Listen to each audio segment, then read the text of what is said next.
السلام علیکم دوستو، امید ہے آپ سب زبردست ہوں گے۔ میں ہوں شان اور آپ سب دیکھ رہے ہیں agriculture and information channel.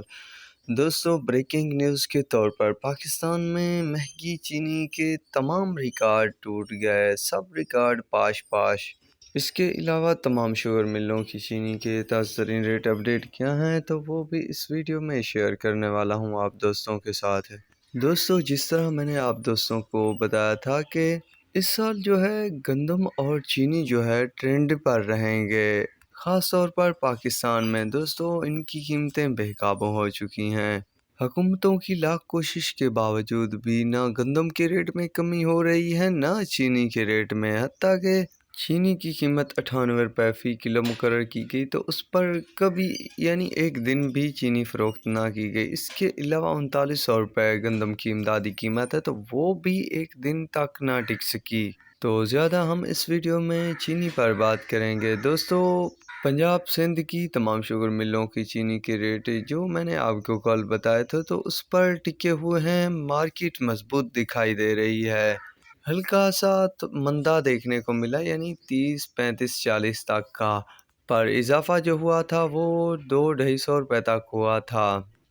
Market مضبوط ہے اور اچھا خاصا اضافہ ہو سکتا ہے اور ہوگا بھی ضرور، پر حکومت نے کچھ رول اور ریگولیشن جو ہے وہ تھوڑے سخت کر دیے ہیں تو کافی مسائل ہو سکتے ہیں کہ چینی کس طرح خریدی جائے اور کس طرح بیچی جائے گی۔ تو دوستو، مہنگی چینی پر ہم بات کرنے والے ہیں۔ دوستو، بلوچستان کے دارالحکومت کوئٹہ اور دیگر شہروں میں چینی کی جو قیمت ہے وہ 230 روپے تک جا پہنچی ہے۔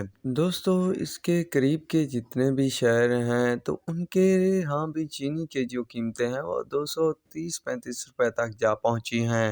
اوپر سے حکومت بھی وہاں پر سخت کارروائیاں کر رہی ہے تاکہ چینی کی قیمتوں کو کنٹرول کیا جائے، پر ریٹ ہیں کہ دن بدن بڑھتے ہی جا رہے ہیں۔ دوستو، یہ اس بات کا اندیہ دے رہے ہیں کہ جلد ہی چینی نایاب ہو جائے گی اور اس کی قیمتیں حیران کن حد تک بڑھ جائیں گی۔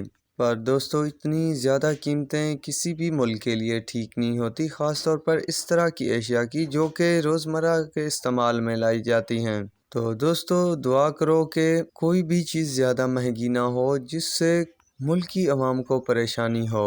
تو میرا مقصد تھا کچھ اپڈیٹ دینا، تو اب تک کے لیے اتنا ہی کافی ہے۔ ملیں گے نئے ویڈیو اور اپڈیٹ کے ساتھ۔ اللہ حافظ۔